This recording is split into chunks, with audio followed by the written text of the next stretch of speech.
بسم اللہ الرحمن الرحیم۔ محترم سامعین و ناظرین، السلام علیکم ورحمۃ اللہ وبرکاتہ۔ امید ہے آپ اللہ تعالیٰ کے فضل و کرم سے خیریت سے ہوں گے۔ اللہ تعالیٰ آپ کو، آپ کے اہل خانہ کو ہمیشہ اپنی حفظ و امان میں رکھے۔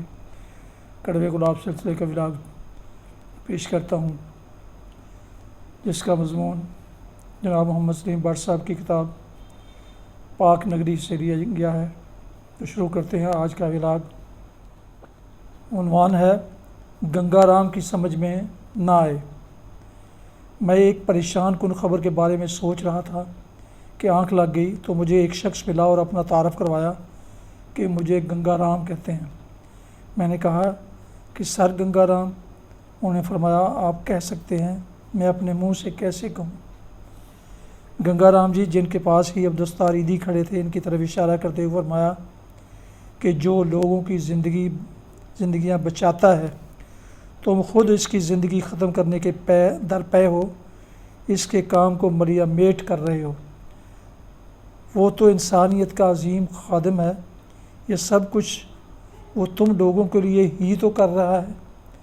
اس کا اڑنا بچھوڑنا تم ہو۔ واہ بے واہ، تم جس درخت کو کاٹ رہے ہو، ایسے کتنے درخت ہیں پاکستان میں؟ دیکھو قومی ہیرو عمران خان کو کیسے لوگوں نے سر آنکھوں پہ بٹھایا، لاکھوں نہیں کروڑوں لوگ سڑکوں پر آئے، اس کی آواز پر لبیک کر کہا اور جو کچھ بن پڑا اسے دے دیا۔ اگر وہ شخص یہ ٹریک نہ چھوڑتا تو آج تک درجنوں ہسپتال اور کالج بنا چکا ہوتا۔ پاکستان میں گنتی کے چند لوگ تو مخیر اور پاکستانیوں کے لیے درد رکھنے والے کارکن ہیں، ان کا بھی تم پاکستانی حشر نشر کرنے پر لگے ہوئے ہو۔ تم سے چند شرم پسند لوگ قابو نہیں آتے۔ یار کسی کو تو بخش دو۔ تمہاری قوم کے لوگ تو قبریں مٹا کر پلاٹنگ کرنے والے ہیں، اور انہوں نے تو جوہڑ، گندے نالے، شاملات اور فٹ پاتھ بیچنے سے گریز نہیں کیا۔ میں گنگا رام کے الفاظ پر ہڑبڑا کر اٹھ بیٹھا۔ ناظرین، یاد ہے آپ کو گنگا رام ماضی کی وہ عظیم انسان دوست، غریب پرور، خدا خوف شخصیت ہے، جنہوں نے اپنی عظمت، محنت، لگن، ایمانداری کی وجہ سے ایسے کام کیے کہ آئندہ کئی صدیوں تک ان کا نام ایک روشن ستارے کی طرح چمکتا رہے گا۔ گنگا رام، جنہوں نے گنگا رام ہسپتال تعمیر کرایا، انجینئرنگ کی ملازمت چھوڑی اور رفتہ رفتہ کنسٹرکشن کے کاروبار میں لگ گئے، اور لاہور ہائی کورٹ کچہری، شیخوپورہ سول لائنز تھانے کی عمارات کے علاوہ بے شمار تاریخی عمارتیں تعمیر کی۔ گنگا رام نے ایک دفعہ اپنی عمارت کا یوں ذکر کیا کہ میں نے جو کچھ کاروبار شروع کیا ہے، اس میں ایک حصہ دار ہے جس کی وجہ سے میرا کاروبار دن دگنی رات چوگنی ترقی کر رہا ہے، اور میرا وہ حصہ دار ہے بھگوان۔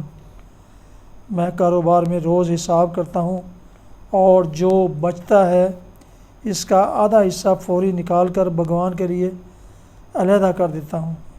یہ تھے گنگا رام، جنہوں نے سر گنگا رام ہسپتال بنایا۔ پھر انہی کی برادری سے اس زمانے کے کروڑ پتی جناب بلمیت رائے نے صرف 1,00,000 روپیہ اپنے پاس رکھا، اور باقی تمام رقم سے اپنی بیوی جانکی دیوی کے نام ہسپتال بنوایا، اور ایسے ہی گلاب دیوی ہسپتال بنا۔ یہ DAV اسکول، جہاں آج کل اسلامیہ کالج سول لائن ہے، بھی ہندوؤں کا بنوایا ہوا ہے۔ پھر دیال سنگھ کو کیوں نہ یاد کریں، جنہوں نے عوامی فلاح و بہبود کے لیے تا قیامت ایسے چشمے لگائے کہ انسانیت رہتی دنیا تک اس سے سیراب اور فیضیاب ہوتی رہے گی۔ یعنی نسبت روڈ پر واقع دیال سنگھ کالج اور دیال سنگھ لائبریری۔ لاہور کالج جو آج ایک یونیورسٹی ہے، ہندو گرلز اسکول کی عمارت ہے۔ یہ رتن چند کی سرائے دیکھیے کتنے سینکڑوں مسافروں کو عارضی رہائش مہیا کرتی تھی۔ ہندو محلوں میں صاحب حیثیت لوگ جنج گھر یعنی شادی گھر بنوایا کرتے تھے، جہاں خوشی غمی کے فنکشن ہوا کرتے تھے۔ جہاں چٹائیوں، چارپائیوں اور بستروں کا وافر انتظام ہوتا تھا۔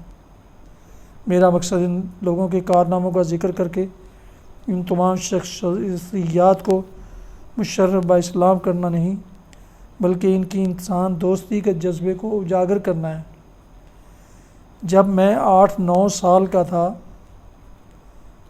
تو ملک سے باہر رہ کر واپس آیا تو اچھرا میں اپنے اسکول دیکھنے کی خواہش جاگی، تو وہاں پہنچ کر میری حیرانگی کی انتہا نہ رہی جب corporation school for boys Ichhra, corporation school برائے girls Ichhra, Anwari high school Ichhra, جو تینوں ہندوؤں کی چھوڑی ہوئی بلڈنگز میں واقع تھے، صفحہ ہستی سے مٹائے جا چکے تھے اور ان کی جگہ کئی منزلہ پلازے جن میں درجنوں نہیں سینکڑوں دکانیں بنا کر 80 لاکھ سے 1 کروڑ روپے فی دکان ڈالے جا چکے تھے۔ یہ دیکھ کر میں سوچ میں پڑ گیا کہ ہم کیا قوم ہیں، ہمارے پیٹ کب بھریں گے۔ چاہیے تو یہ تھا کہ بڑھتی ہوئی آبادی کے پیش نظر ایسے 10-12 اسکول کا اضافہ کیا جاتا، بلکہ یہاں تو الٹی ہی گنگا بہہ رہی ہے۔ یہ ہمارے لیڈر ہمیں کس طرف لے جا رہے ہیں؟ ہمارے ہاں ایسے لوگوں کی کیوں بھرمار ہے جو سرکاری پلوں اور ہسپتالوں پر اپنے نام کی بڑی بڑی تختیاں لگواتے ہیں اور ایسے نقاب کشائی کرتے ہیں جیسے کہ اپنی جدید جائیداد بیچ کر بنوایا ہو۔ انا للہ و انا الیہ راجعون۔ ناظرین سامعین محترم، یہ تھا کڑوے گلاب سلسلے کا ولاگ جس کا عنوان تھا گنگا رام کی سمجھ میں نہ آئے، جسے جناب محمد سلیم بٹ صاحب کی کتاب پاک نگری سے لیا گیا، اور یہ مضمون ملک کے ایک مشہور روزنامہ نوائے وقت میں 6 دسمبر سن 2004 عیسوی کو یہ ایک کالم کی صورت میں شائع ہوا۔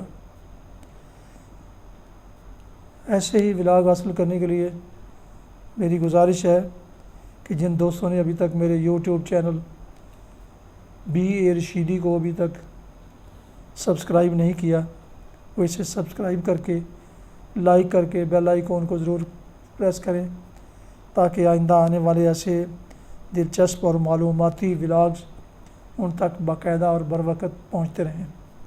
اللہ تعالیٰ آپ کا حامی و ناصر ہو۔ اللہ تعالیٰ آپ کو، آپ کے اہل خانہ کو، آپ کے بچوں کو ہمیشہ اپنی حفظ و امان میں رکھے، آمین۔ اپنا بہت خیال رکھیے گا، دعاؤں میں ملک پاکستان، والدین، اعزہ وقار دوست و احباب کے علاوہ اس ناچیز کو بھی یاد رکھیں، انتہائی مشکور ہوں گا۔ السلام علیکم ورحمۃ اللہ وبرکاتہ۔ پاکستان زندہ باد۔